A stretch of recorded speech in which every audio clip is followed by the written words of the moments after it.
Well, welcome again, everyone. It's me, Nick Michalak, and the stellar Steve Frazier. Hello, thank you. And we're delving back into some 90s horror stuff, which is sometimes not always great. No, it's not. But, yeah. Well, we have numerous things we'll probably come up and talk about. We haven't discussed this film much at all, but it's Urban Legend from 1998, and we're watching the Scream Factory version, which just has kind of a better encode on the audio and video. There's no difference in terms of visual quality, but we'll get into things. So, if you got your own copy of Urban Legend, get your timestamp over to 0, subtitles turned on, and we'll get synced up with the countdown. So in 3, 2, 1, play. Did you see this in the theaters? Oh yeah, I did. Yeah, me too. Like, I clearly remember I went to see it, and then we met up with the family to go out to dinner. It's like, they were asking me, how was the film? I was like, wasn't scary. Right.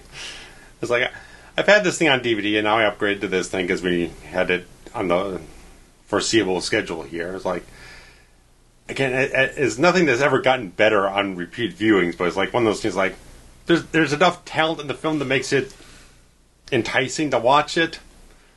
But it's like, it never clicked all the way for me. Yeah, I had a very bad taste in my mouth. Like almost a false memory, I guess, of this one and I Know What You Did Last Summer, sure, that both came out around the same time. Mm-hmm. And about a year apart, 97 to 98. Yeah, but I mean, the same era. Sure, yeah. Jared Leto, Academy Award winner. Mm-hmm. All these other people not Academy Award even nominated. No. Well, actually, no, I think there's one. Loretta Devine is a delight. Mm-hmm. Tara Reid, I've seen in person. She does not look good in today's day and age. She didn't sound good on the interviews either. Yeah, she sounded like she was smoking a pack a day for 20 years. Danielle Harris, we've always talked about as being a delight. Good old Robert Englund. Recently celebrated her birthday as we record this.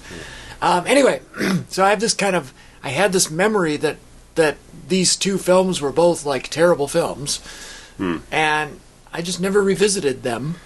I mean, and then I did recently. We have the other film coming up, so we'll save things for that. But that one, I Know What You Did Last Summer, it hit better for me at the time, but it's like, it just didn't stick with me over time. Yeah. I never bought it on DVD or anything. It wasn't until I was like itching to cover it on this whole thing that I started hunting down the Blu-ray for it. I rewatched this not that long ago, and it was better than I thought it was going to be. Okay. My memory was not as poor.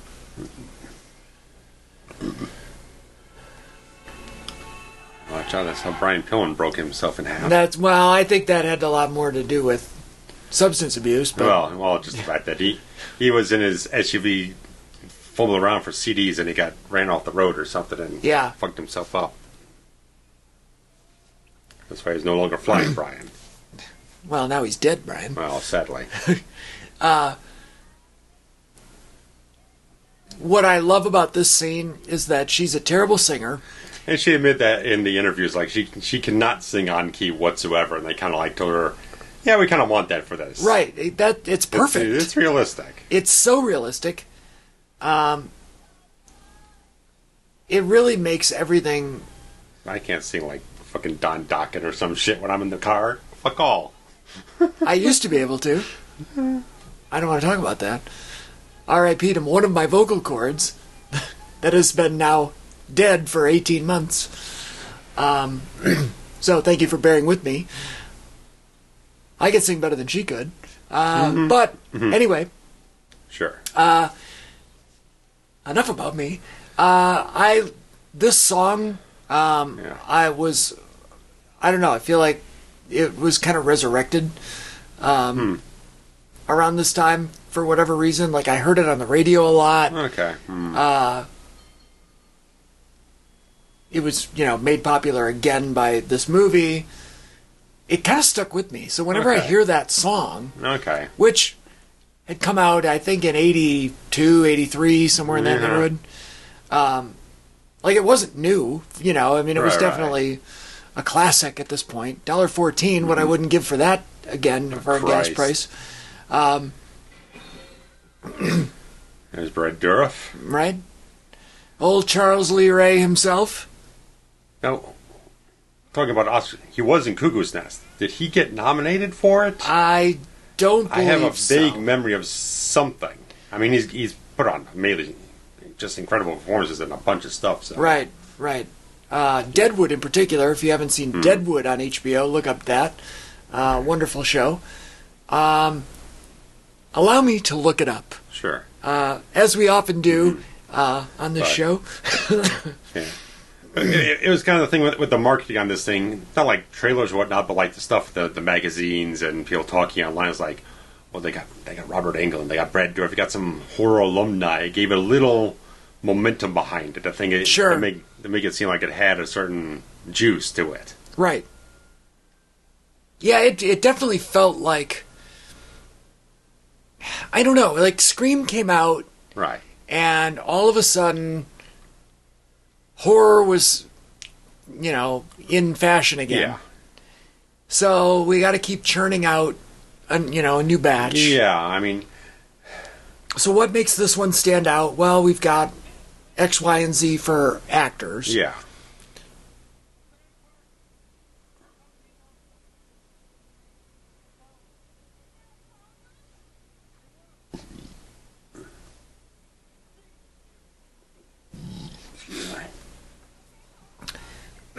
Now, if I'm her, I'm going to be absolutely terrified of this man.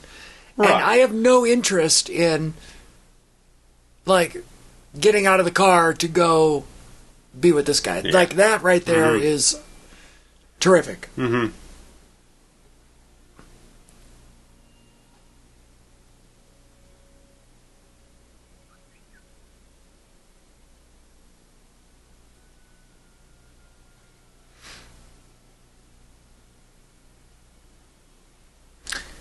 Brad Dourif was nominated for Best Supporting Actor. 1975, One Flew Over the Cuckoo's Nest. I knew it. Great call, Nick.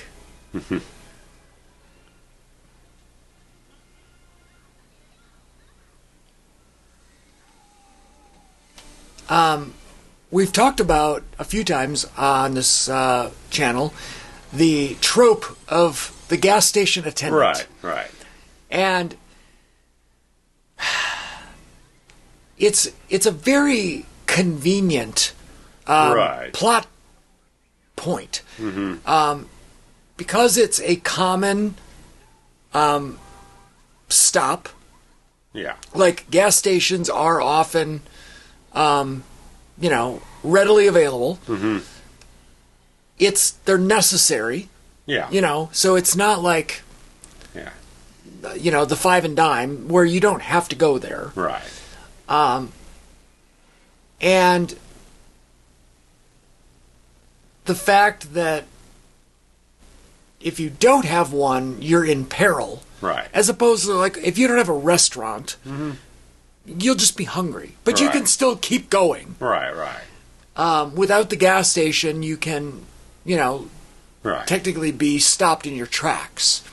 It is kind of, by the way, sidebar here, it's awesome that he was trying to stop. Yeah. It was a good twist, right? It's a good cold open. Yeah. I like it. I give the cold open an A. So,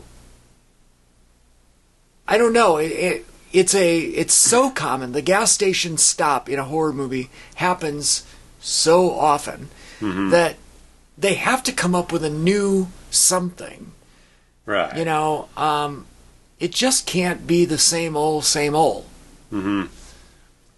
I do think that this particular one was smart. Smart. It was a new twist. How many times have we seen it where the gas station person is really just a conduit or a feeder, or he's in on it or whatever, and it as great as that is, it's also like, okay, it. Right.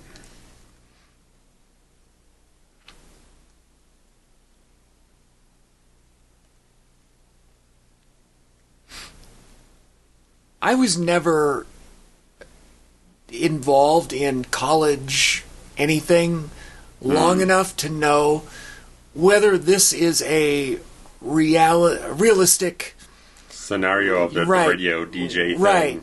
Like, giving, like, I do know sex advice for how she's doing. I do know that, like, it's love line. Right. Campus radio is a great way for you, if you're in a DJ role or whatever, to hone like some skills. Right, exactly.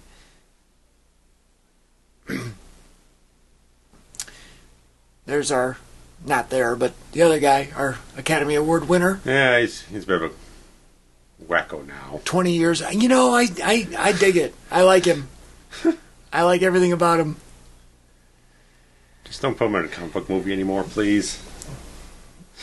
No more Joker, no more Morbius. Leave it alone. I'm on board with that. That's fine. I mean, put him in as much as you want to. Michael Rosenbaum. Best Lex Luthor there's ever been. Interesting. Okay. Because he was the one on Smallville, and he was incredible. But he's a phenomenally hilarious man. He's really good in this. Oh, yeah. He's got his own podcast now, and he's great. All over the place.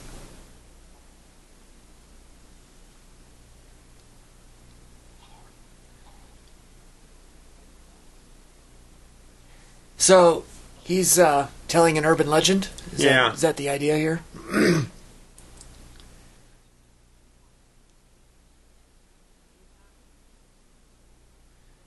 Funny that it's now been 25 years since this has come out. Yeah. And... roughly, yeah. 98. Right. Almost. I like the redhead. Yeah, Alicia Witt, she's great.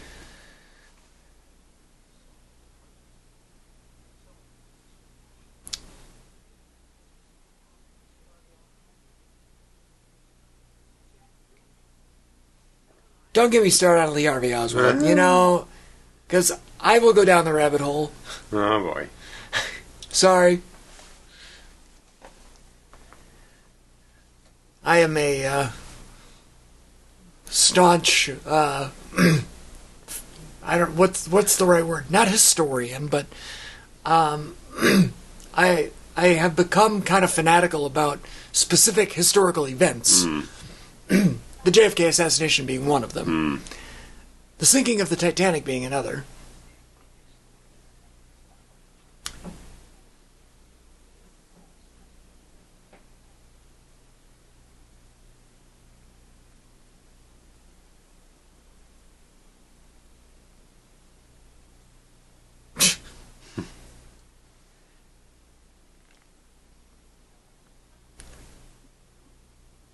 Now, at this point,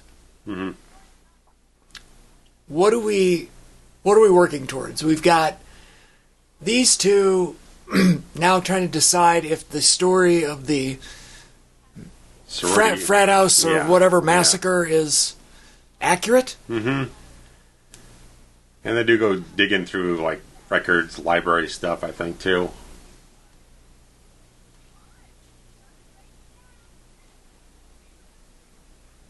These ladies are in their 50s today, aren't they? Probably as close we stand. to it. Alicia Witt in the goddamn interviews looked like she hadn't aged a goddamn day. Really? Like 20 years. It was crazy.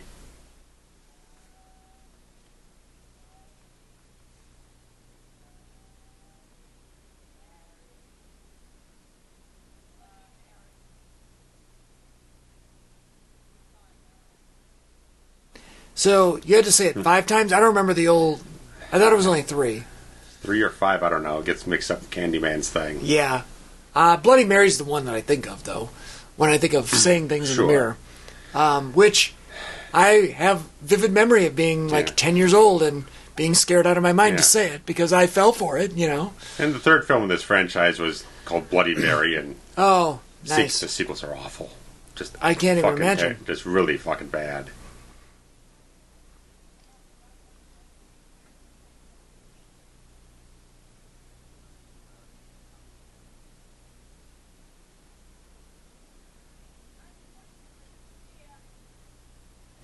I think the second one, Final Cut, came out in 2000.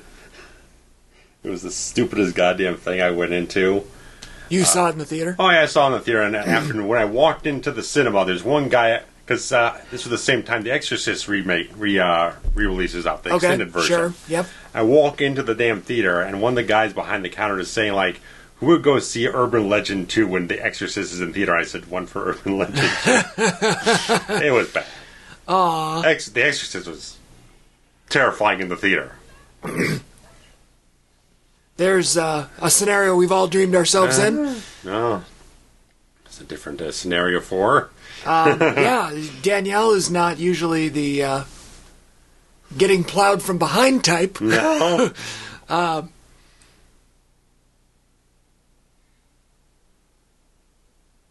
that's fine. I'm here for it. Sure.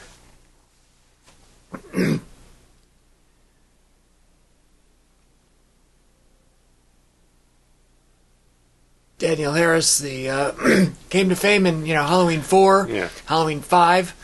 Because Danielle did audition for the lead part that Alicia has, but apparently, clearly, just said Danielle wasn't the right type for it. Right. What I was going to say is that both Halloween 4 and Halloween 5, if you've not listened to those commentaries in the archives, I highly recommend them. Mm-hmm. They go great together. Halloween 5, my number one favorite. Mm-hmm. And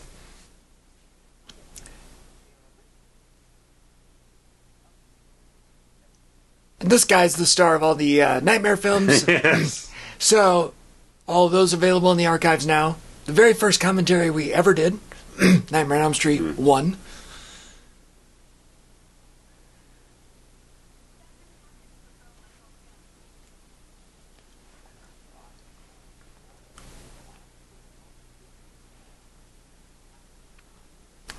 I don't recall in college there ever being a class where this type of material would have been covered. Mm.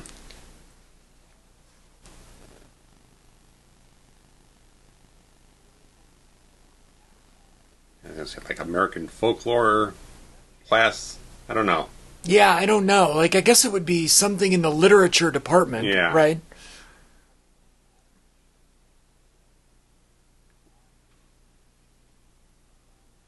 I do like this kind of exposition.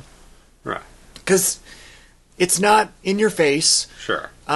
He is explaining kind of the etymology or whatever the...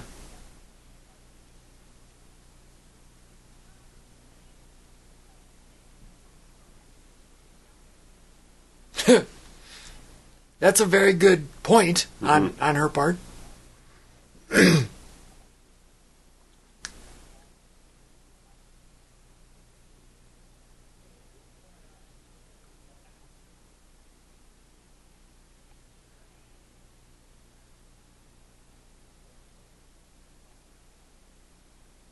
You think the sketch of the guy on the freaking screen looks like somebody. It looks very familiar.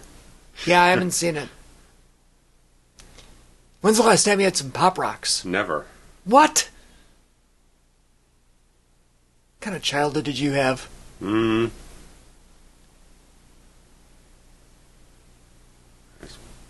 It's your favorite right there.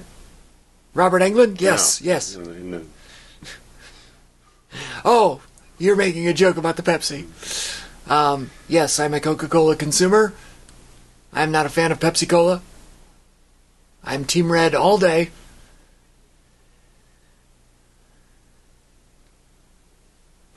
I think this scene is pretty well written. Yeah.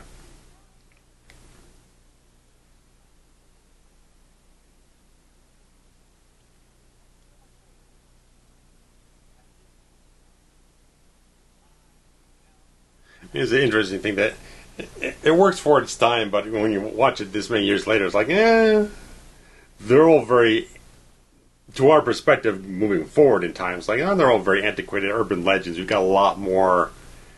I mean, this stuff constantly evolves through time about new things, new urban myths and stuff like that. Right. So if you're just like a kid now watching this or something like that, it's like, Right, where's the Slender Man? Slender Man stuff, or what the hell it is. Yeah, or something, you know. I mean, even at the times, like, doing the whole things like, oh, the killer's in the house, type thing, well, that's already Black Christmas. It's already When a Stranger Calls, and When a Stranger Calls Back. It's like, it's already been covered by now. Right. It's already kind of old hat at this point. Yeah, I don't think anybody actually believes that any of the ones that they were covering here are true. Right, I'm just saying, just like, oh.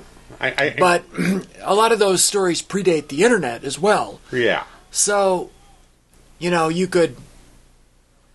I'm just saying, a myth like that's already been covered in multiple horror films before. Right. Right, and if this is a present-day scenario, chances are, assuming we're all in the same universe... Sure. These people have seen those movies.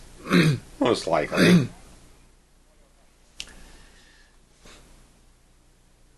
I don't know if brilliant's the right word, sir.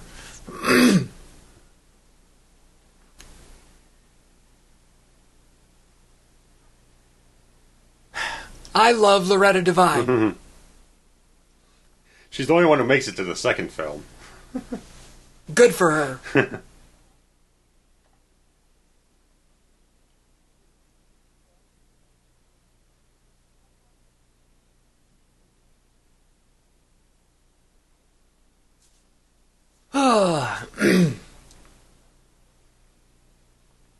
And he's just being censored, is that the idea? Yeah. Like, I never understood this part of the story.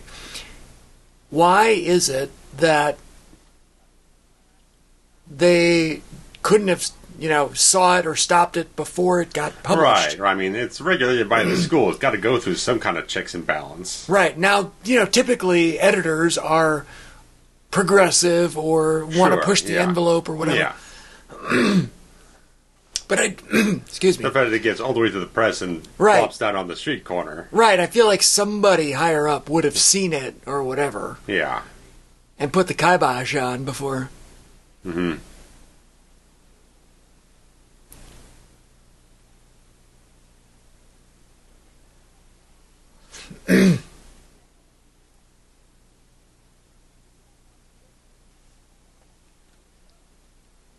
I like it. He's my kind of guy.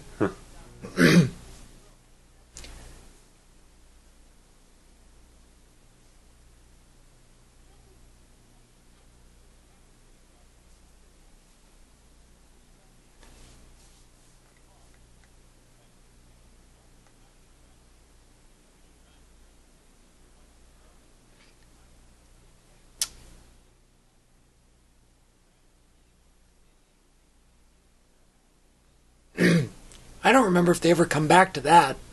I don't. Brad Dourif's character. I don't think they do. I think at the end of the film they circle back around to the gas station, but I don't know.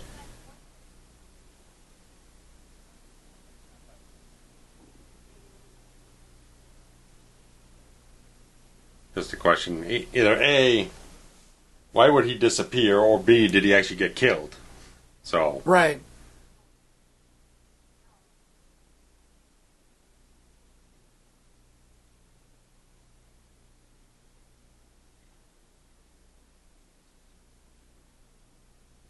Frosted blonde hair is yeah, definitely 98. Yeah, totally. I mean, that's 1998 if there ever was one.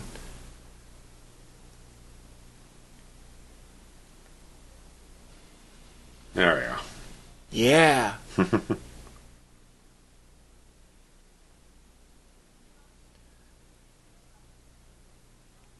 She really never stops looking incredible. No, and she also looks exactly the same today as she did 25 years ago.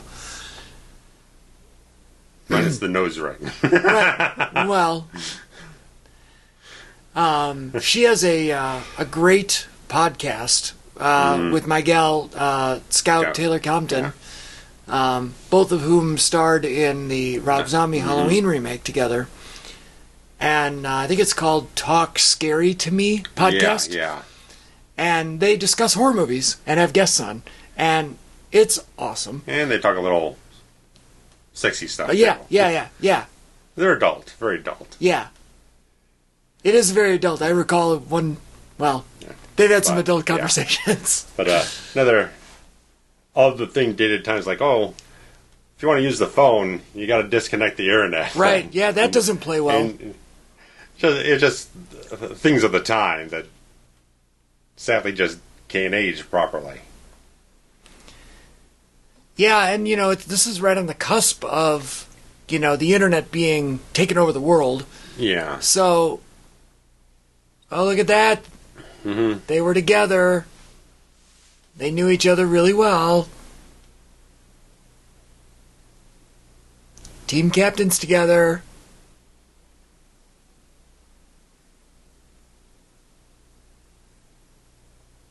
She didn't really react as such, though. No, and she's...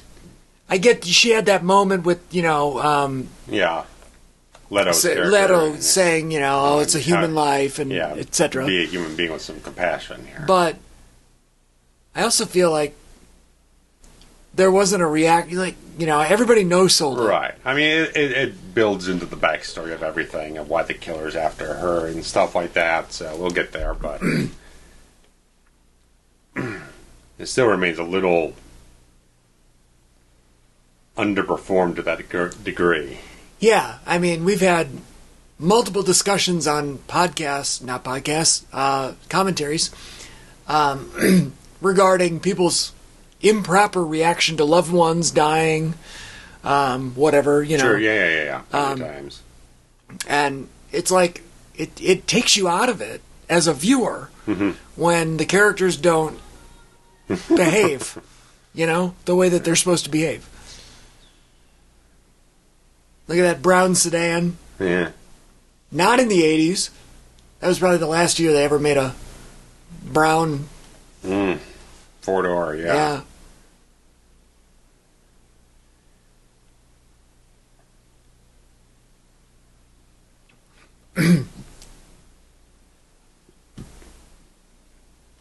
Isn't it interesting that he chose this spot to go to? Middle of the forest type of thing. Right, let's go talk. Not let's walk around and sit in the park. Or go to a diner somewhere. Right, get a coffee. Yeah. Clearly he's trying to put the moves on her. Right, that's clear. That's a clear thing. But why is it that she can't see that, Yeah.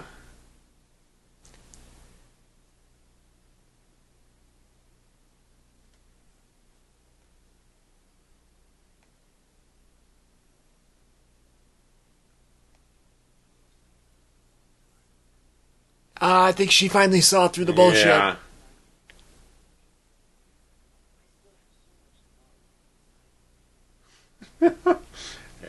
He is terrible. He's really laying it on thick, and he's not doing a good job of it. Peach fuzz on his face, and he ain't doing any favors either. No, he's not a good-looking dude. Joshua Jackson, Dawson's Creek cast member.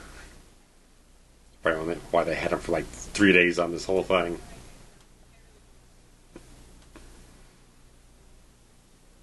Is that why they had the song there and the gag? A little jab. I never watched. I don't know Dawson's if they Creek, had to pay for it, because I think it's you have a freedom up to a certain amount of bars in the song. Oh, okay, before you get, sure. I don't know. Yeah. Now, does that? I didn't know that included vocal though. I don't know. I thought it had to be instrumental. I remember a flash on something I think MTV News used a part of a Megadeth song at one of the beginnings of one of their news bumpers. Yeah. But they only use a certain amount of bars in the song, so they never had to pay for it. And Dave Mustaine was very cross about it. He seems like a cross gentleman. He could be, yeah. He's been... Again, why are you going... He's had troubles. Why are you going half a mile into the woods if you're just... Whatever you're doing.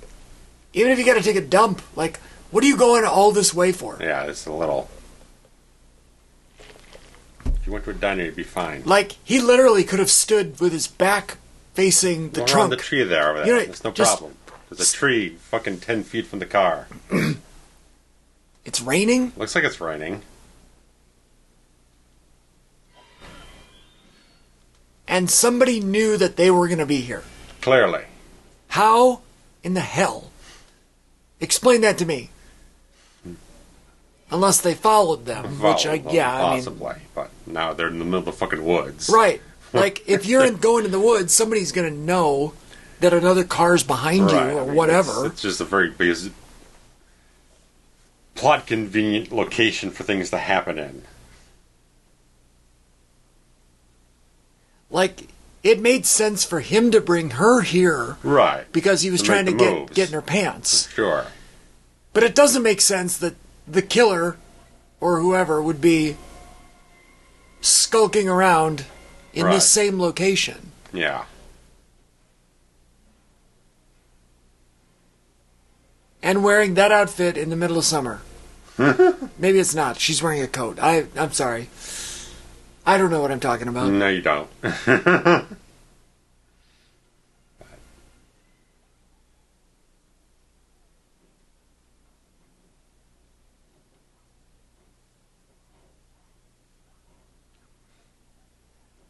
I wonder what the first instance in a movie of killer jabs something through the ceiling of the car trope, which this is not, but no, but it said it. That's what you're expecting as a viewer, right?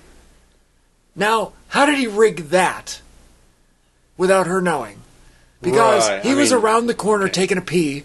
Then he gets hit and gets grabbed with the rope, but then he has to be incapacitated. And then somehow get hoisted. Yeah, that doesn't make any sense. He has to be put somewhere in the vicinity of the car for it to be loop up over around here, then hook it onto the back of the thing without her seeing him anywhere around the car. Right, exactly. Yeah, that doesn't hold water for me. No. I mean, on the whole, the scene is decent. Yeah. But the logistics take me out of it. Yeah.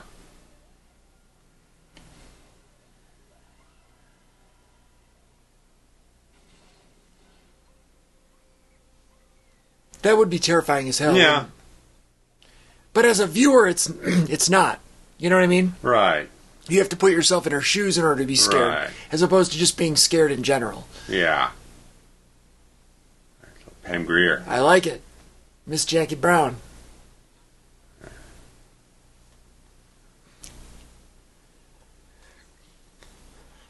Pam's hot at 98 again, man. Yeah, she's gotten the Tarantino touch.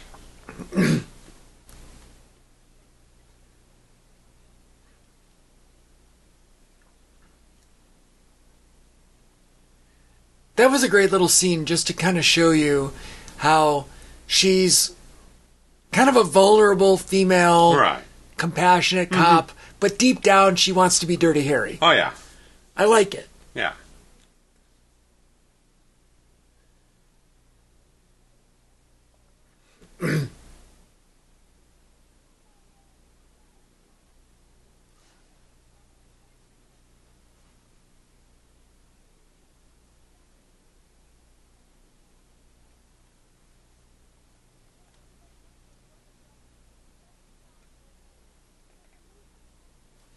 All right, well, there's that. All right. Okay. But, again, there's the police just disqualifying evidence because it fits the narrative that they've created. Sure.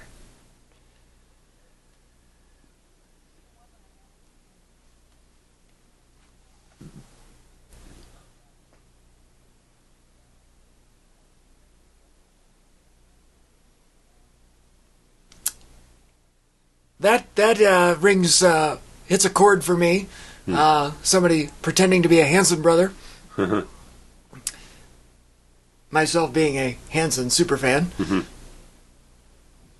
And before you listeners just immediately discredit them for being a one-hit wonder, for a catchy radio hit 25 years ago, I encourage you to listen to something newer, because they've continued to make beautiful music together ever since.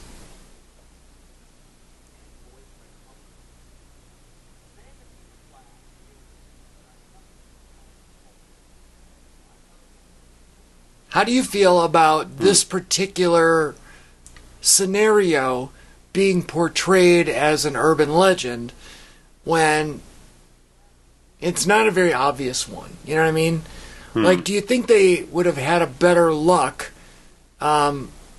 with some sort of, very popular urban legend, the person in the house, whatever, Or, because clearly they, like, made this one up for the sake of the story. Well, I've heard it before. Oh, this one here about the tree? Yeah. Oh, see, I never had. I have. I mean... I always thought that it was made up for this movie. Well... kind of my criticism for the film has been that whatever urban legends they use in the story to facilitate the kills, they stick to them so closely. It's like, okay, if you're familiar with the urban legends, then everything's predictable. Right. I've always felt like they really need to do something to kind of turn the idea up on its head. Because it just doesn't feel quite clever enough to just like replicate urban legends. That doesn't really take a lot of ingenuity to write that into the script. Yeah, I feel like, to your point, perhaps it would have been nice for the victims or the people in the scenario to recognize it as an urban legend and want to, or either verbally say, like, oh, I get it, this is that story of whatever, and then have it turn and go a different direction. It could almost use a little touch of Scream satire to it. Yeah, I don't think that that's an unfair criticism. Now, when we get to later on in the film and we learn all the full breadth of the backstory, reveals in the third act, stuff like that, it makes sense for the motivation of who's doing what. Which, as I was saying off camera, I just watched this, 2 months ago, and I already forgot what happened. Like, my short-term memory is not great with stuff that I'm marginally invested in.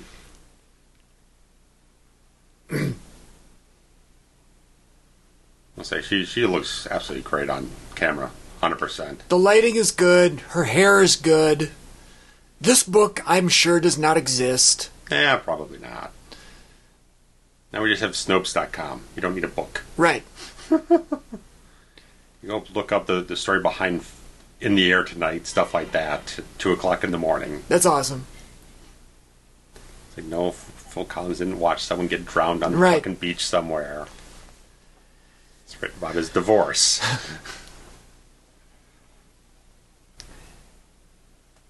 Have you ever looked at the Kama Sutra? No, I have no use for it. Well...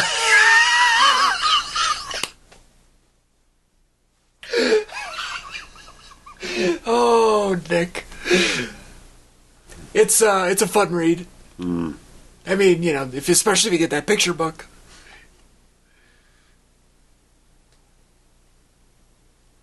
Aren't you glad you didn't turn on a light? That's a foreshadowing of the one that's coming.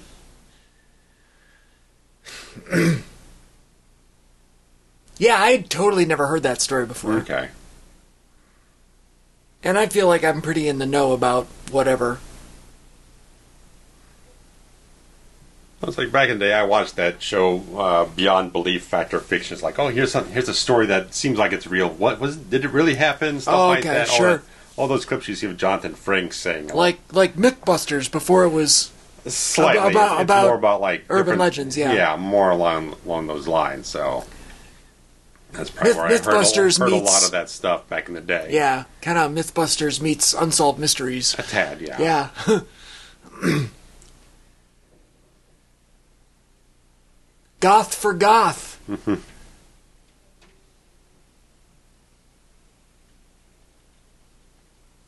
That holds up today. What you into?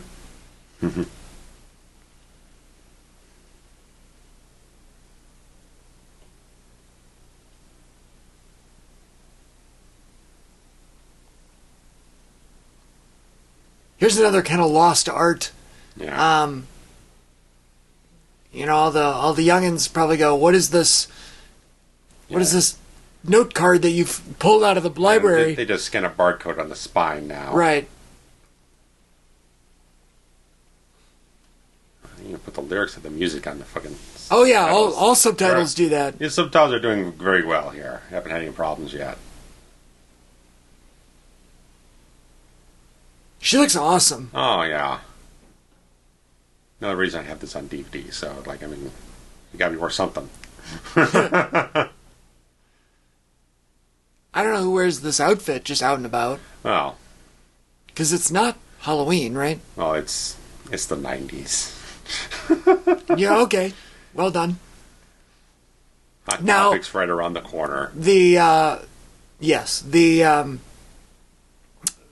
card in the library book said that he checked it out on September 8th. Mm-hmm. So that means we haven't gotten a specific date of when things are happening now. No, but it's probably within a month or so. Yeah.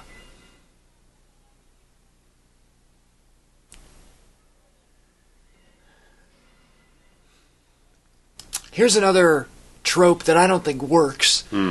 All the time in movies, horror in particular, the sounds of strangulation and torture are mistaken for sounds of sex. Mm-hmm. And I do not believe that they are synonymous. Yeah.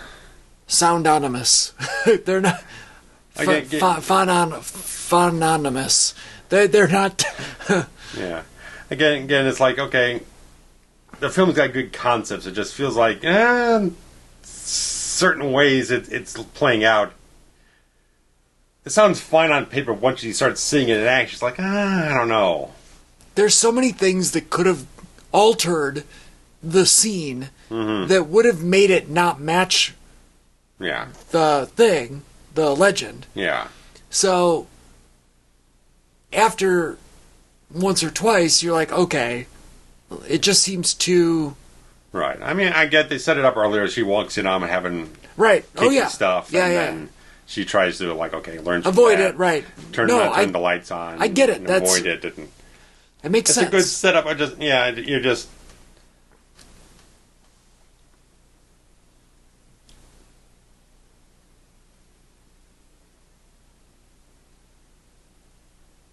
It feels it kind of sidesteps cleverness for just adhering to the gag. Yeah, I would have liked more clever. Mm-hmm.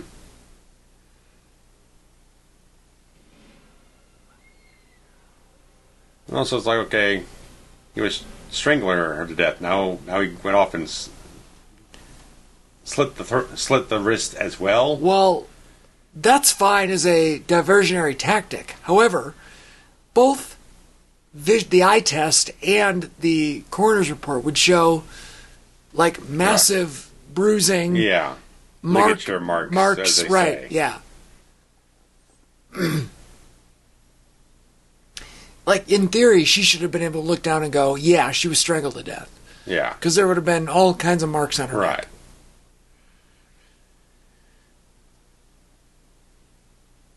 And again, it is kind of just... When you start thinking about, okay, they wanted to hit exactly the urban myth. Right. So she has to attack her, knock the lights out somehow, make sure that she's walking at the right time, that she's getting killed while she's in the room. Right. You can't really plan that. No. Nor can you plan hoisting the body over a car. Right. And it's just like, okay, if your intention was just to go in there and kill her, then if you're going to slit her wrist, why don't you just slit something right off the top instead of doing the straight? Well, how did, You're weaving through to a certain point where you wanted to hit the beat exactly on the money to serve the concept. Right. So it's a little less than... I mean, even the tree thing, if that person just followed them there, how did they get them to park the car right under the tree? Right. What if they parked the car 20 feet to the left? Again, like I said, they went for a walk somewhere, they went to a freaking restaurant someplace, or what the hell else. It's like, it just... I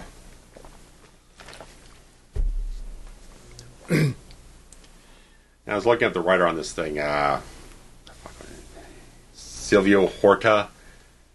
Not many credits after this. He's got like 4 or 5 writing credits all day.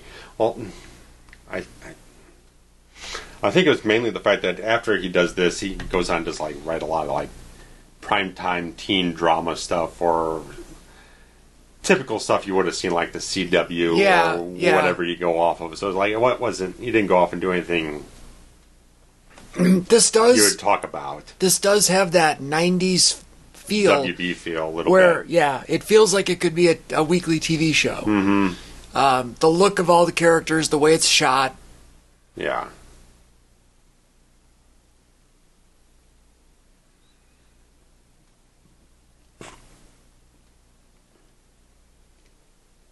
I mean, we covered Valentine before, which is the same director. Okay. And I guess he's from Australia, and I guess they're recording, like, trying to find new talent and everything, and apparently, I don't know exactly which way and everything, how it went, but he produced a concept trailer for I Know What You Did Last Summer. Which is, when we eventually get to that, it's strange because a lot of the stuff he puts into this concept trailer isn't part from the book. It's whatever they actually do in the movie, but this is before the movie gets made. Oh. So I don't know exactly the etymology of that whole thing, but they're so impressed with this trailer, they were thinking like he was like the next Wonderkin type of guy and stuff like that, and that guy just like, he only did directing for like the next 10 years. Now he does like film composing and editing and producing only. He hasn't directed anything in like 14 years.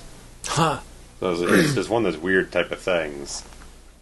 They think they got some got vision and they got some exciting ideas, and just kind of doesn't really go anywhere.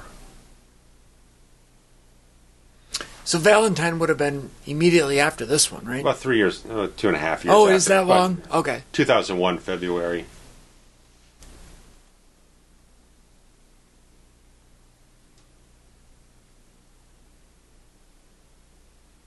And this may be considered more than Valentine did. I think it took in over 70 million. Valentine I think it was around about 30. Ouch. Yeah. Trying to do another. You can go. I'll link to it at the end screen or whatnot. You can check out the Valentine one, but you're 2001 doing the teen slasher thing is like, oh, you're just on the fucking death throes of that. Yeah. At that point, we're getting to Final Destination and the Japanese horror stuff. Well, the Japanese really kind of turned everything around. Yeah. Get your Hostels and all the other Saws and stuff. So right. Well, yeah, we definitely went through this teen slasher period. Then we flipped it completely to Japanese-style ghost stories. Mm-hmm. And then we then went back to like good old-fashioned, like killing people movies, gory films. Gory, yeah. Even The Strangers is in that same genre era of Hostel and what's the other one you said? Saw, sure. Saw. Yeah. You get your Chainsaw Massacre update and the Hills of Eyes update and all these things we've covered. Right. Yes, so, they're all in the archives now. Have a nice marathon with us.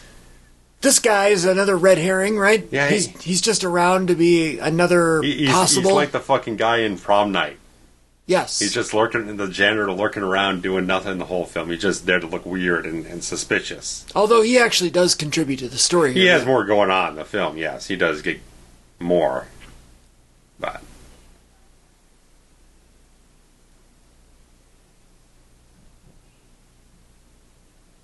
he's definitely got a great look. I'm sure he gets a lot. I don't know if it's a great look. I think he's got a look that is recognizable. Yes. He has distinct. Very distinctive features that get him a lot of particular work. Yes. I don't know if I'd call it great, but I see your point. Having a look is better than just being bland old nobody. Right. Yeah, it definitely pays to look weird. Yeah. And the older you get, the better you look. Usually. The more marketable you become in that regard. Like, the older Harry Dean Stanton got, the more interesting his face got, and the more complex roles he got. Right. So they broke into Fred Krueger's office. Yeah.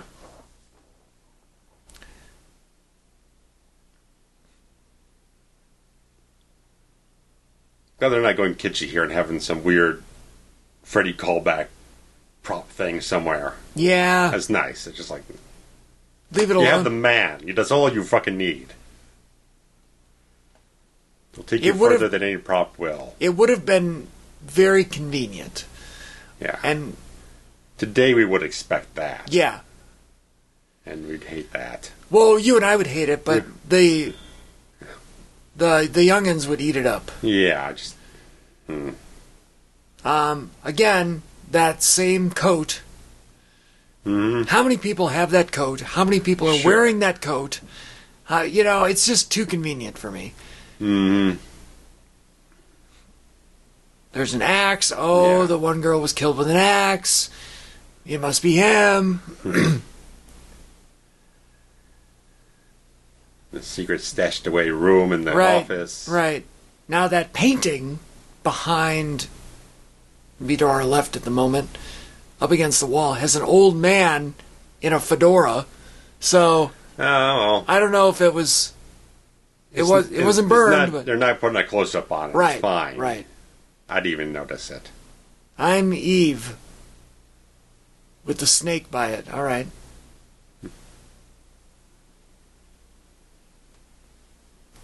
She is very beautiful. Mm-hmm. So is he. He feels like he should have some frosted tips right now. He's got that hairstyle for it. So like a confessional booth? What's happening?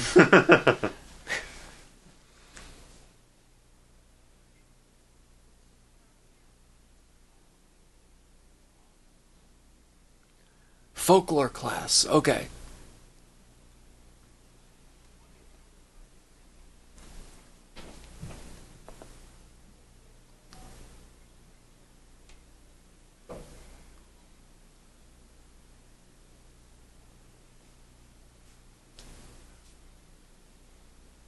Some real nice potted plants in here that are not in overalls.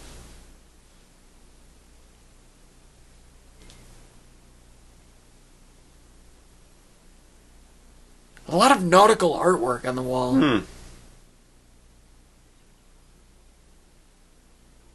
Don't tread on me. Great song by the band Damn Yankees from 1992. Sung by Jack Blades of Night Ranger and featuring Tommy Shaw of Styx and Ted Nugent of Ted Nugent. Yeah.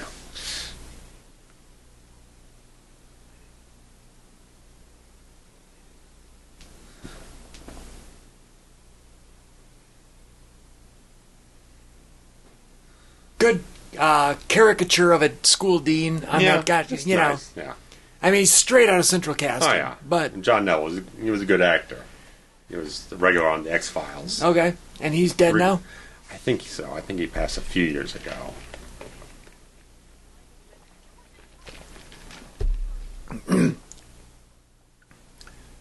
We are right about at the midpoint here. Yeah.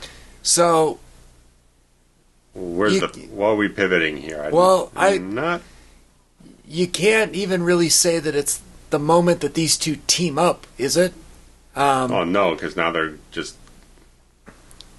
kind of disillusioned now. Right. Is it the twist of maybe it was Robert Englund, the fact that they are going back to switching gears to the massacre? Like, there isn't a... I think it might be coming up here, so we're probably a few minutes behind it. I think we're going to kind of get more of the backstory of what happened with her and the girl at the beginning. That's fine. I'm thinking as far as like... Right, but it should have happened a little earlier. Just in general, like, what is the... Right. You know, the middle, the arc, the pivot, the plot twist, the whatever it is that signifies... Right. Like, we're switching gears now. Now, if that's not Robert Englund, right, then now we're talking there's a third coat? Like, you know what I mean? Right. I mean, again, on a level of, like... Everything in this film just feels like it's kind of a... Not a double-edged sword in a certain way, but it's like there's like, okay, I can see like from a certain point of view, you'd want to have a killer who can be incognito. He can be anyone. Sure. It's not running around like Ghostface, where it's a very obvious costume for a serial killer. Right. But at the same time, for an audience, like, okay, well, it's like, it's so ordinary looking that it's not very interesting of a killer outfit. So much so in the sequel, they changed the entire outfit altogether. You're right. It's not interesting enough to be like trademarked, and it's not. It's only scary because you think it's the killer, not because the outfit is intimidating. Sure. But also, it's so particular that you don't believe that this many people could own it. Have the exact same jacket, walking around the same boots and the same pants. No one's walking around just like blue jeans with the thing. Everyone's got to be walking around in black pants. Right. And black boots. Right, and there's no reason to think that girl, who was wearing a swimsuit underneath, was walking into the gym with black boots on. With the hood over while she walks completely into the thing and waits for the reveal moment. Right. Everything just a little overly set up and contrived. Yes. We're trying so much to get to fulfill the exact concept and have everything kind of unfold the exact way it needs to. It's like, it's just...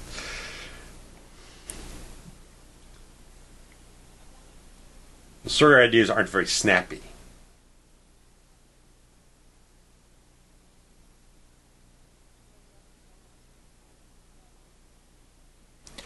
Now, the whole point of this high beam story... Mm-hmm. They're playing a road prank. But she was in the high beam car or the victim car? She was in the car doing the beaming, right? Yes. Okay. With the dead bad singer from the front part of the story. Yes.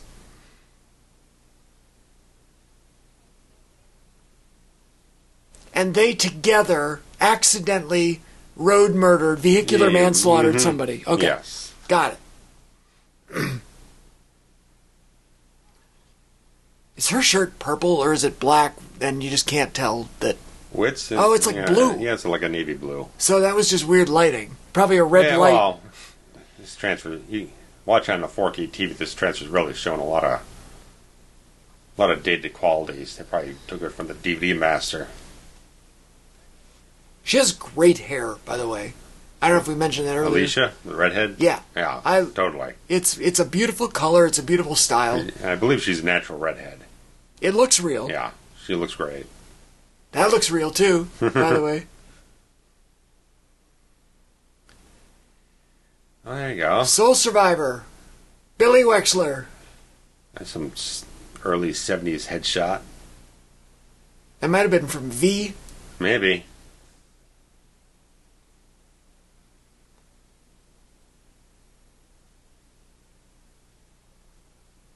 Just skulking around. Skulking. Maine. Love it. There you go. One of my favorite places. Is that where this is supposed to be? I would imagine so. I don't know why you would have a Maine license plate as the dean of the place if he wasn't living in Maine. Good touch there. He looks in the back seat. I like that.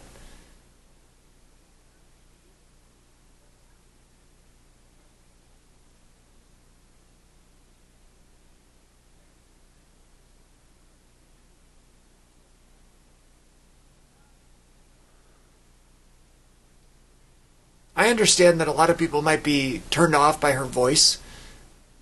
I love it. Oh, I think she's wonderful. It's so calming to me. In that motherly way. She's very charming. Yeah. Everyone in the film loved her.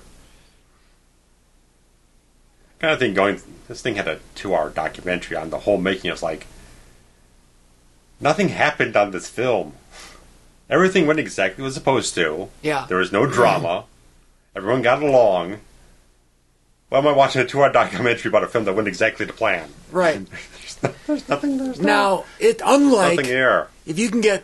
I know you're not a fan of Rob Zombie's Halloween, but there is... If you can get the 2-disc, fancy edition, disc 2 has a 4-hour making of. There we go. The old Achilles trick. So Gage Creed. There's a 4-hour making of, which is literally film school. It goes through, it's behind the scenes.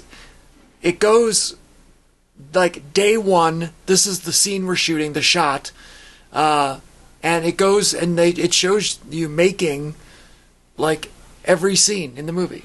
I can get behind that if you're getting to like technical details, like how we manage to shoot the logistics, right? Yeah, all that type of stuff. But one of the scenes, like they probably, I don't know, they got like 24 fucking people. They got like the assistant to the director to interview on this thing. Yeah, it's like the ton of people they interview. It's like everything just went swimmingly, everything went according to plan. There was no severe tire damage.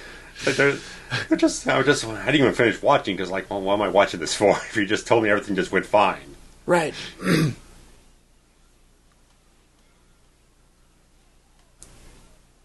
Let me sit through the documentary on Alien 3 where nothing went right and Fincher designs the film. That's what I want. That's some meat. I guess what I was getting at is that's a different kind of making of.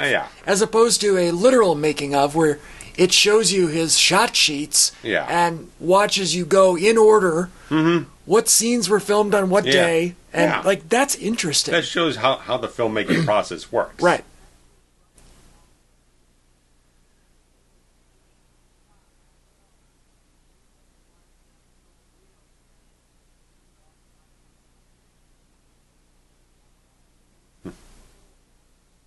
He's a real, what was that? What was the character from Saved by the Bell? Screech. Yeah.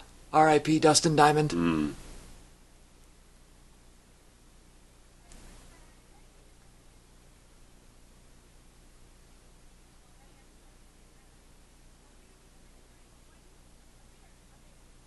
This may very well be the Myers house if it's...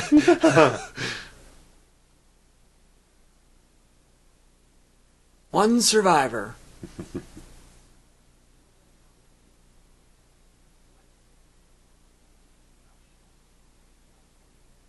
Which one's Pendleton? The dean?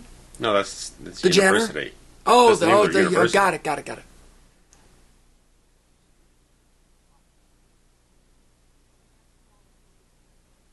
I've been so busy psychoanalyzing the myths and the... Sure. I mean, here's the interesting thing. It's like, an hour in, we've had 2 kills. We've had 3. 3. Yeah, we had the decapitation at the beginning, the tree, and then Danielle Harris. Oh, yeah. 3. It's decent. It's not great. And the body from the tree guy is missing. Right. So even Jared Leto doesn't even believe that he's dead. Right. He still thinks he's playing a trick. Yeah. Right.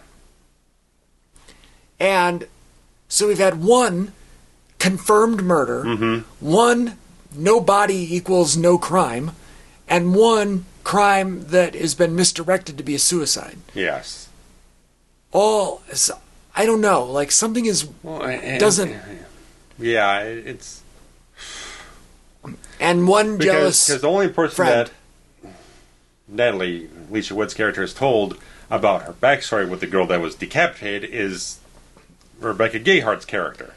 No one else in the entire place knows anything about this to make that connection that the things are linked.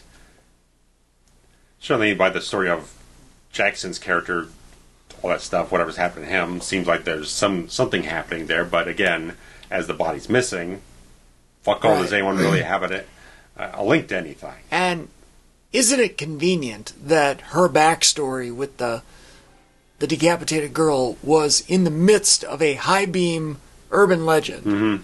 Like, it all is too sewn up. It's too constructed. Yeah. People who go out for revenge don't really go through that much effort to gimmick it up. Right. Correct. Oh, that's right. Because it's not really doing anything. Whoever the killer is was like related to the victim of that high beam thing, right? Is that what we're getting at? Right. I mean, just the fact that they're urban legends isn't doing anything to Alicia Witt's character. Just that murders are.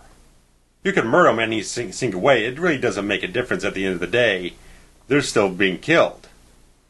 So right. It's like, what is it's not playing a manipulative, real mind game on her that much. It's stirring up old things, but only because the girl that she did the accident with got killed. I think. Now hold on. I think the idea is that it was a stupid urban legend prank that caused the death. So therefore, I'm going to use that as the precipice for, like... enacting my vengeance. Right. And I don't know if that's good enough. And the fact that all the characters are also in an urban legend class. It's all just a little... It's a little overly tidy.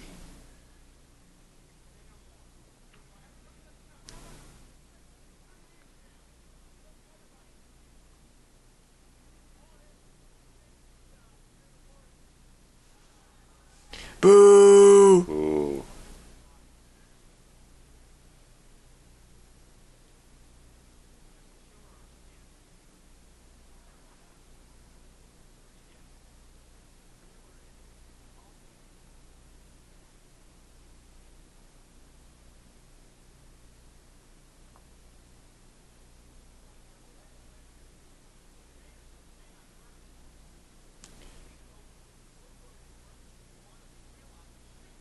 Good little call out to Woodward and Bernstein. Yeah. I like that. I don't know if even at the time that was a dated reference, so I don't know. It's like... But, you know, he's a journalist. Like, I don't know. I like it. Mm-hmm.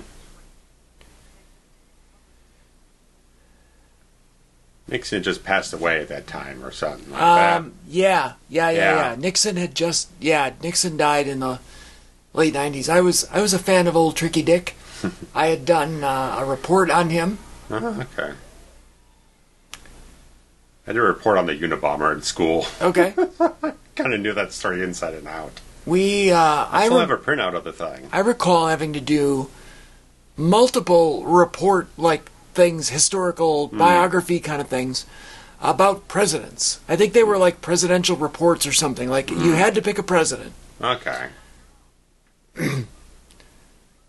And I know for sure on one of them I did Dick Nixon. Okay.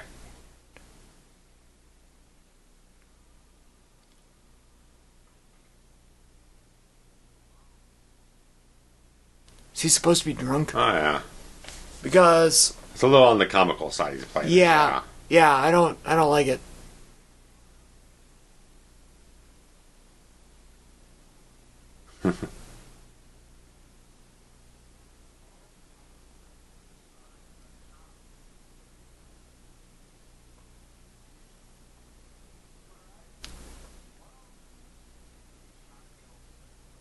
Now this one is at least a little more plausible. This one kind of does a little bit more of what I've been asking for. It does turn it a little bit on its head. But it takes 2 or 3 in order for somebody to get wise. Right. And therefore not...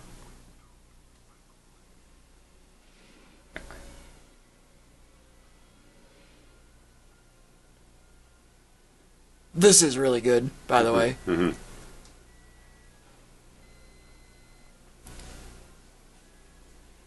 Like, holy shit. Yeah. I can't even imagine. Mm. And whatever prosthetic they have, or this... Oh, yeah. Booyah. It's dripping. Like, that's unbelievable. You know, I always complain about how nobody kills kids in movies, and sure. I do feel like pets get killed all the time. There we go. And yellow swirly. And then this is an interesting choice. Oof. Oh, God. He wasn't even the one that... I mean, he condoned the Pop Rocks trick, but... Like... I don't know. Weird. That works for me, though. It's just like...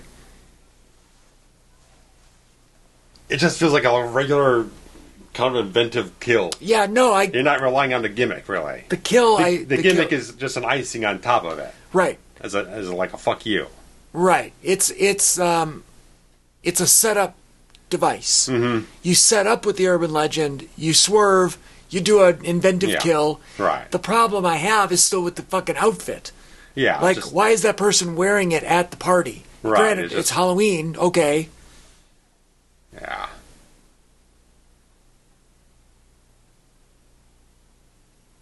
someone carrying around in a freaking backpack everywhere they're going around campus and just put it on when they decide to go after someone. And now that person is conveniently at the radio station. Now the killer's here. However, she had to take a car to get here, despite the fact, granted, there was rating, you'd want to take the car, but I don't know.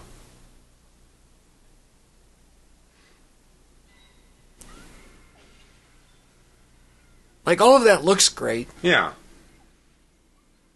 But not too plausible.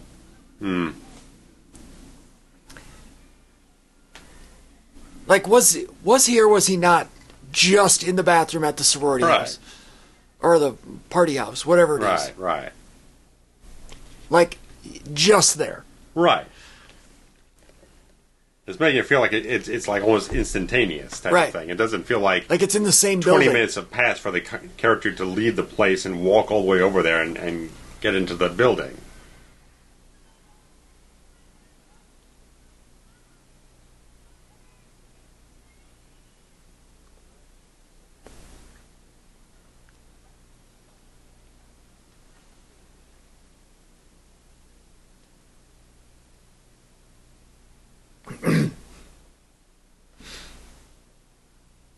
It's a nice location. Yeah, I agree. Did they indicate on your documentary where they filmed this? I didn't get that far in it. They were shooting in Canada, though. Toronto, I think. All right. The sequence works. It's just a regular slasher sequence.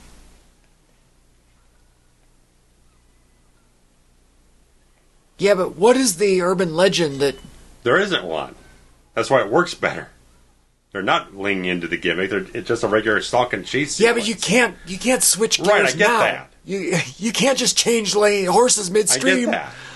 I mean, maybe the thing is the screaming on the radio thing, but I don't know if that's really much of a thing.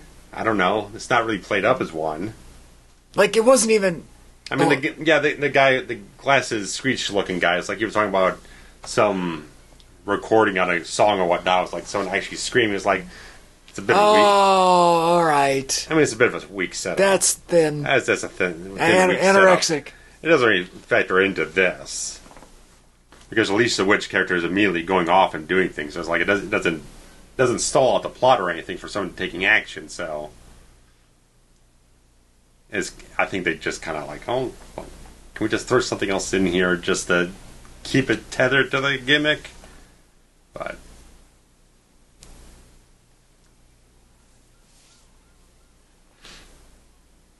I mean, the whole thing is like you could just remove the urban legend thing and just have it a regular stalk and slash thing. It works it works fine because the sequence works fine. It shows that the director and the filmmakers can pull it off when they're just doing a regular suspense sequence. So, in that scenario, your alleged no urban legend scenario, the two girls they could even still be playing a prank. They could have been drunk on the road and ran someone off, anything. Yeah.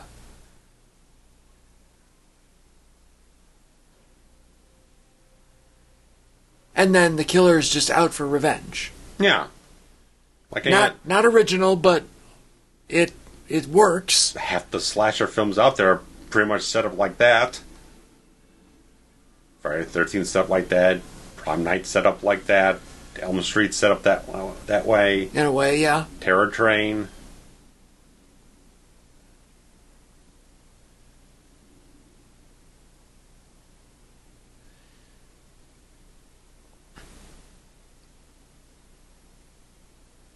Now we know the killer knows her.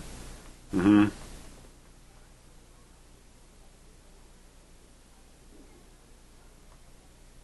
Where did he come from?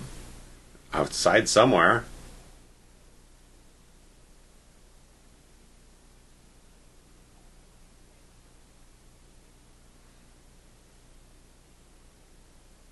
Shaking and everything.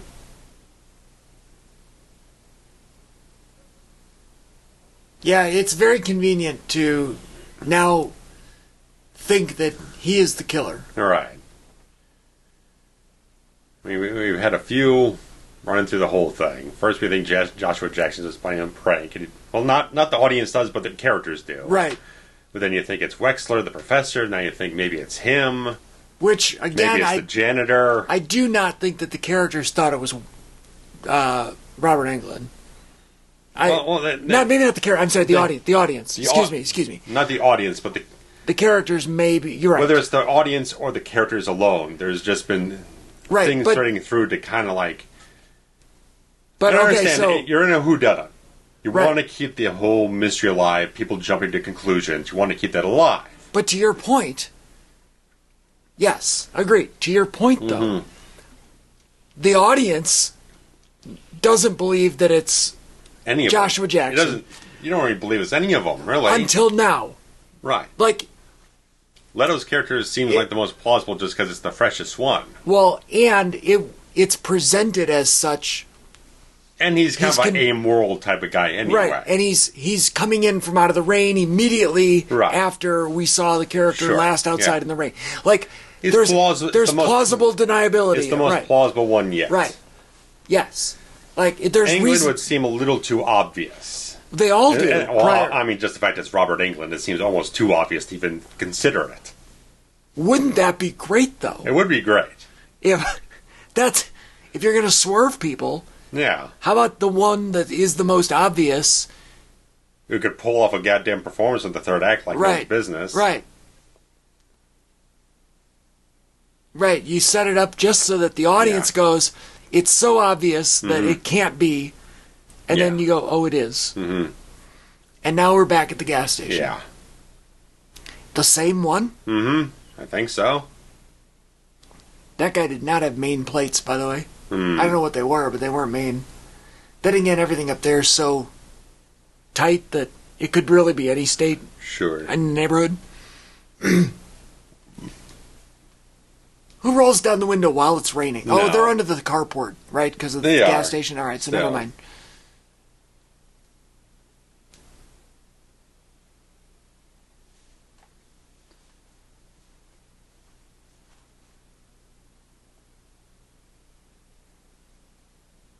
There we go.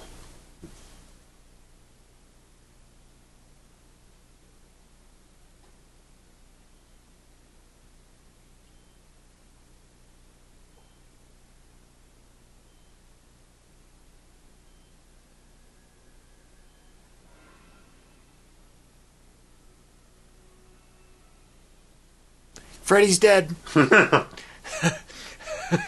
Oh.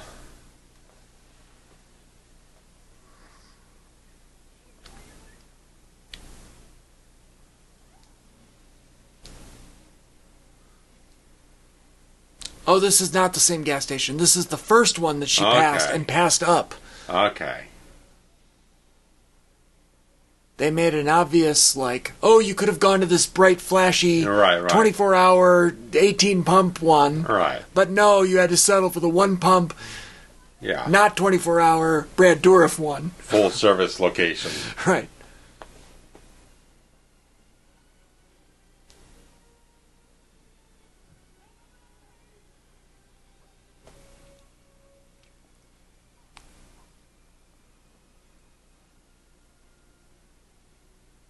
Now, it's supposed to be dark, right? Yeah. There's no lights out here. Where the hell are they going? How do they see anything?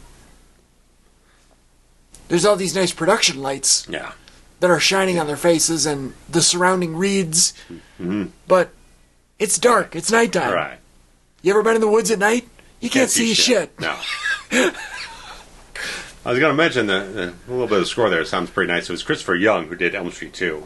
Nice. I love Elm Street 2. Mm-hmm. Oh, what a convenient plot point this is. Yeah, it's all a little...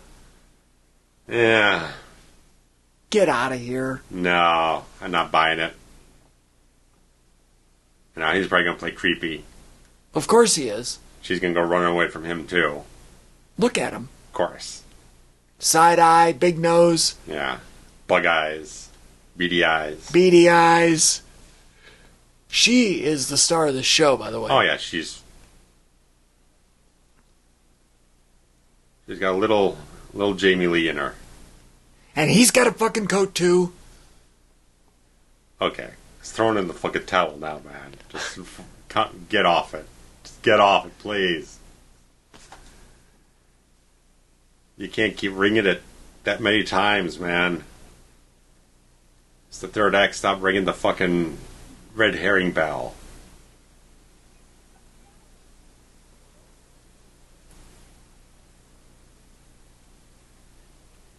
This is now...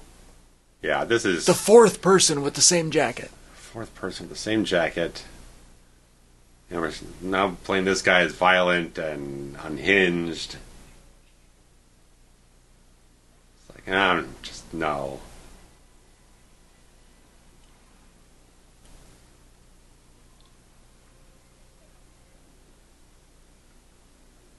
The killer also wearing the same jacket. Same thing. There's no jacket in the car when they were in the car. So where the hell did you get the jacket from this time? Was it in the trunk with the dead Robert Englund? Nah, I have no idea. It just... And a ski mask, of course. Well, right, because otherwise you'd be able to see who it is. Of course. The coat itself isn't enough.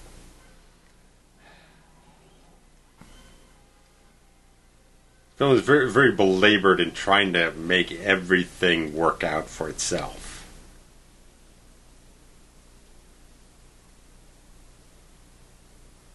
Meanwhile, there are brilliant films out there in the world that do that flawlessly. Mm-hmm. Whodunits, whatever, that are perfectly constructed. Mm-hmm. Now she's going down the Pet Cemetery there. Yeah. In Maine. In Maine. Look on that road. Okay, there you go.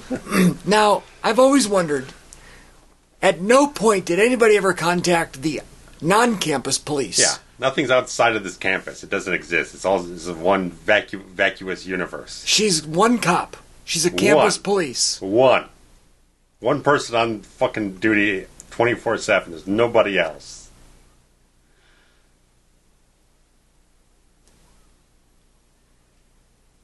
Which is probably the most effective campus cop I've ever seen in anything ever. Because they're all portrayed as giant piles of shit. Right, agreed. I need to get another look at her coat, though. Mm.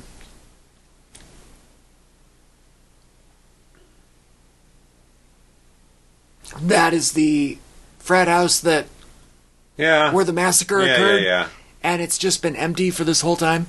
Yeah, just like nobody's ever restored it. Nobody's ever demolished it. Just leave it there. It's fine. 25 years. Rats. Yeah. 25 years. It's just been sitting there. 25 years. It's a little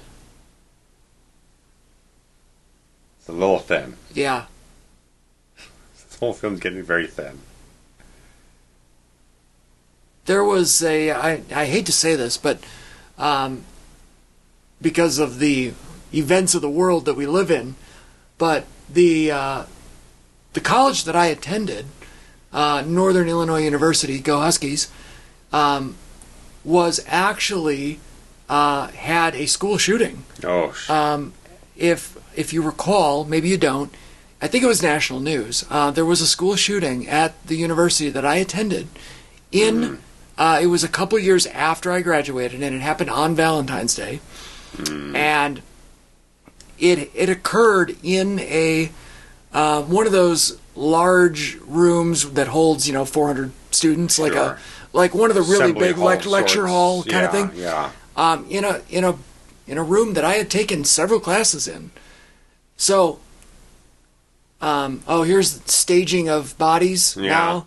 And that, even though I wasn't attending at the time, I had first-hand knowledge of being in that room where the events occurred, and it was terrifying. Yeah.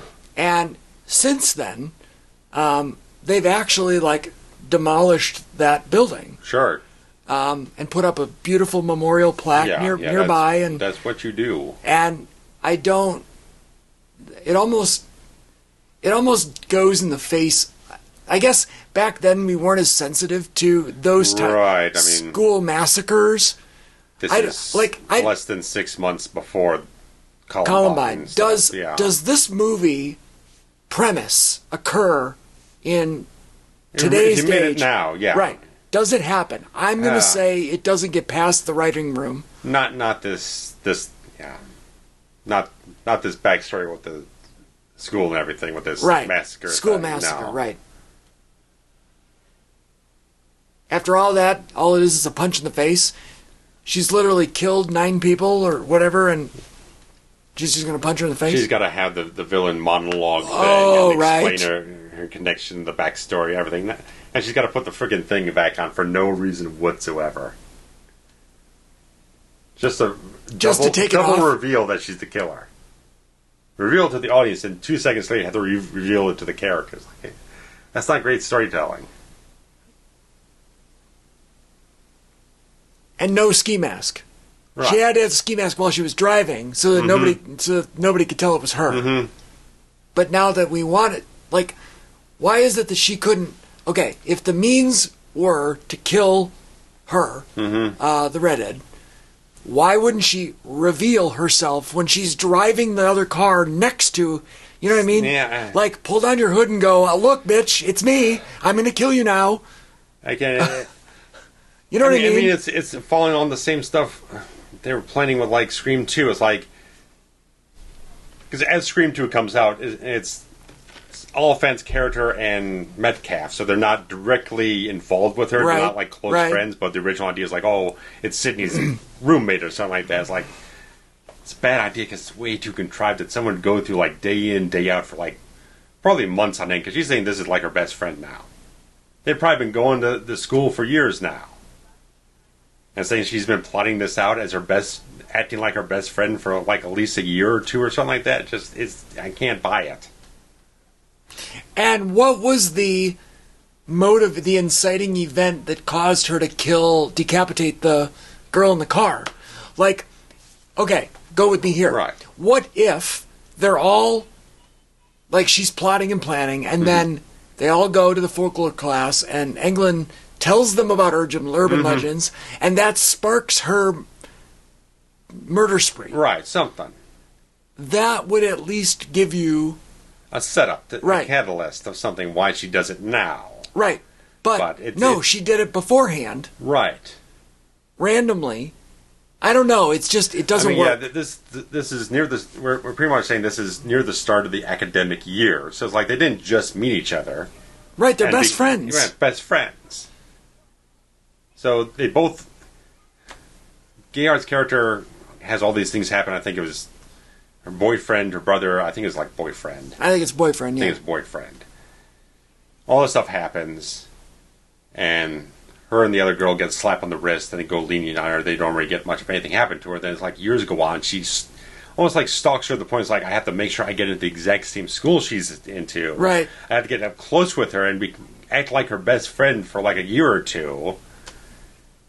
And then finally, now I'm going to start exacting my freaking plan to undo it. It's way too much. It's too much. And the entire plot point of the school massacre... Right. Has nothing to do with anything. Has nothing to do with anything. No. Communism is a red herring. Yes.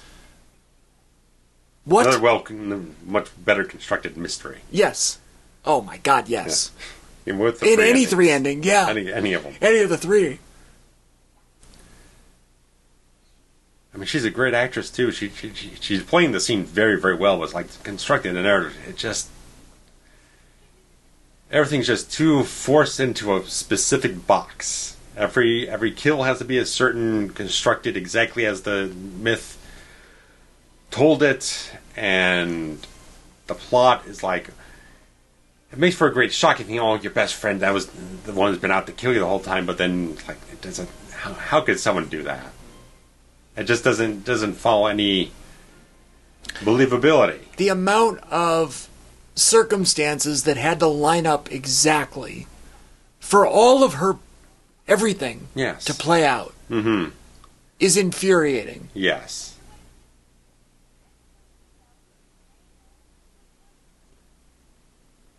Like, I get Billy Loomis because he looks like a fucking psycho. Right.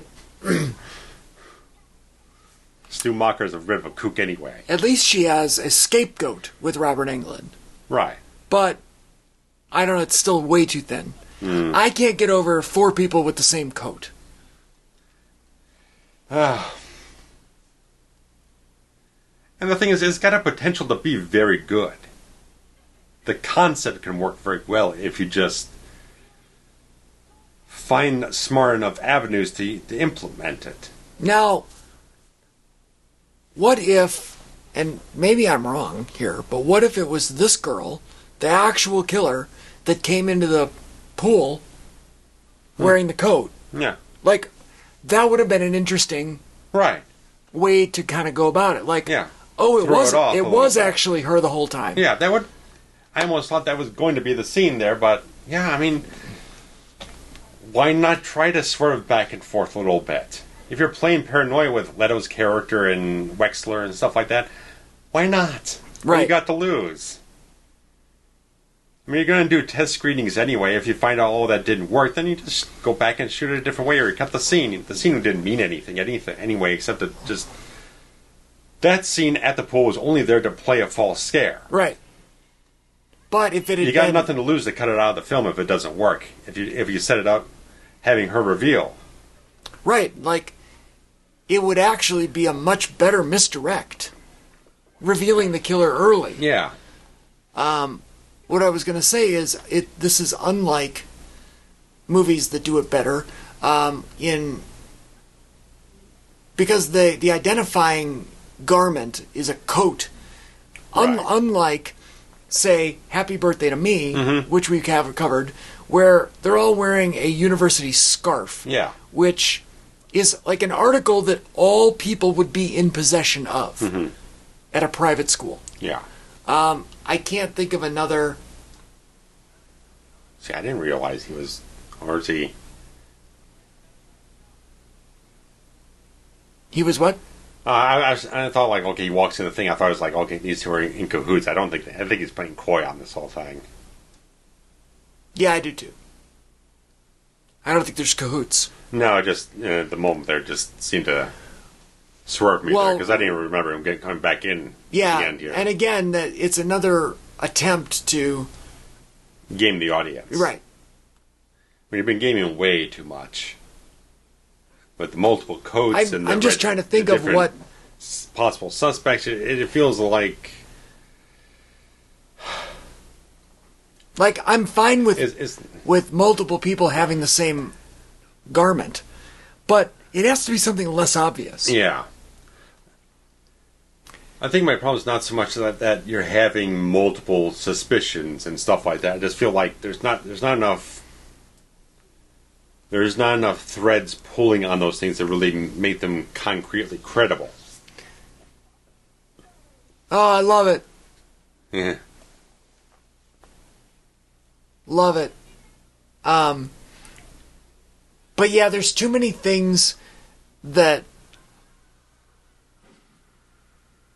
aren't good, like the coats, the frat, the massacre, just all of the things that are too many red herrings, when you could have spent that time making plausible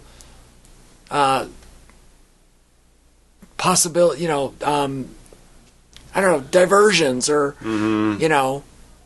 red herrings that actually could have been. Right. Not ones that... More little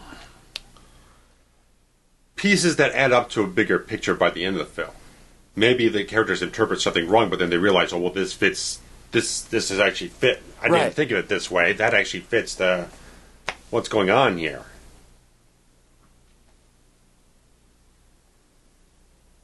I mean, it's such a thing. With a mystery, you have to reverse engineer it. Right, You can't start at the beginning. You have to start at the end of the story and figure out where the thing kind of breaks off back to the beginning of the story. And here's your Scream parody where, they kind of joke about how this story becomes... Yeah.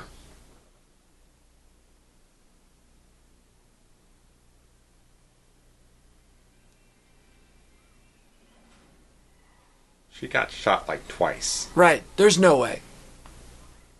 No Yeah. way. And she got knocked out of a fucking window. Like a second or third story window. She was also able to go from the party to the radio station lickety-split. Yeah. So she's magical. Boy.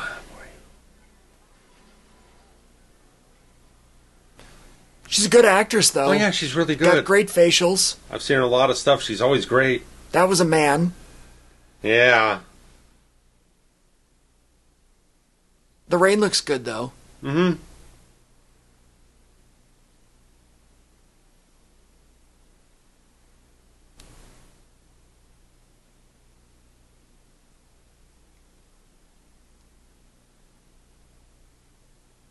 What is this bridge? It's only wide enough for one car. Yeah, it's a little strange. It almost looks like they changed it from like a train crossing or something. Right.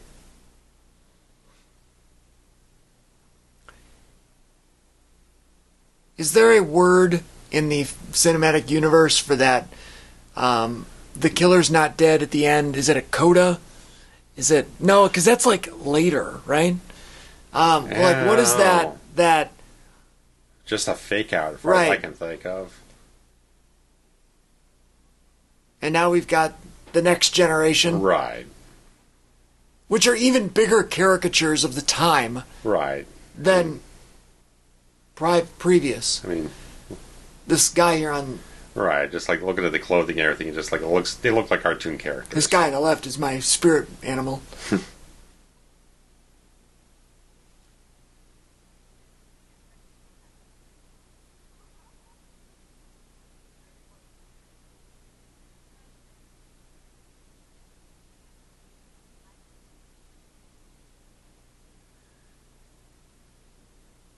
Yeah. And why does she have an ascot or a...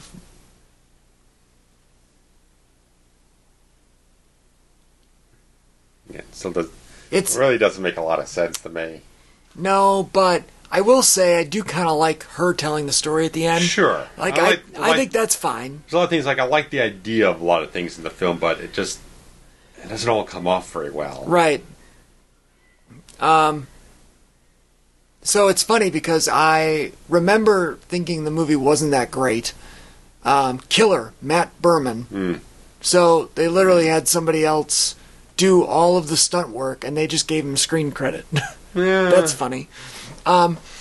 So I remember thinking, yeah, not good, which is why I didn't watch it again for 20 years. Yeah. And then I watched it again recently, and I thought, you know what, this is better than I remembered. Which I guess it still is. I mean, it's about the same as it ever has been for me. But when we actually look at these films critically, mm-hmm. Analytically, for fun as well. It's not like we're not making jokes while we go. Sure. This is entertainment. Mm-hmm. But at the same time, we're okay, let's break it down. Yeah. And when we really break it down, a lot of things just don't hold up. No, I just... in this movie and in others. I mean, we've done over 100 commentaries. Mm. So, I mean, there are probably 40 or better that are movies such as this where we go in thinking, yeah, that's a decent film. And then when you really analyze it, you're like, maybe it's not. Mm-hmm. And that I'm going to put this in that bucket. Yeah. As opposed to the ones that we know going in are bad. And then we break them down. And they're still as bad as we think they were. Right. Or worse. Yeah. Right. I mean, even thinking back to Valentine's, Valentine's still wasn't all that good. But I think it had a different type of gimmick that was more just an aesthetic choice with the Valentine stuff. But I still venture to say that was at least a little bit better than this one. Yeah. It still had a lot of problems to it. A lot of things just, stuff like that. And it's not all that great. But Spook Show Baby by Rob Zombie. Look at that. I think it had some flashier sequences in the film. And it had some cool kills. I don't really remember kills from this film. No. Valentine, I remember the whole thing of the arrow and a few other minor things. There's a few things in that thing with the opening sequence where they're in the morgue and stuff like that. I'm sorry. Did you just see that Zoot Suit Riot song, Cherry Poppin' Daddy, was written by Steve Perry? I have no goddamn idea. Is that the same Steve Perry that holds... He wasn't doing much. The nearest and dearest part of my heart? The voice? End quote. I don't know. Capital T, capital V, the voice, Steve Perry, should have been gone. Did he write Zoot Suit Riot hits? What? All right, I'm going to go research this. Goodbye, everybody. Bye-bye.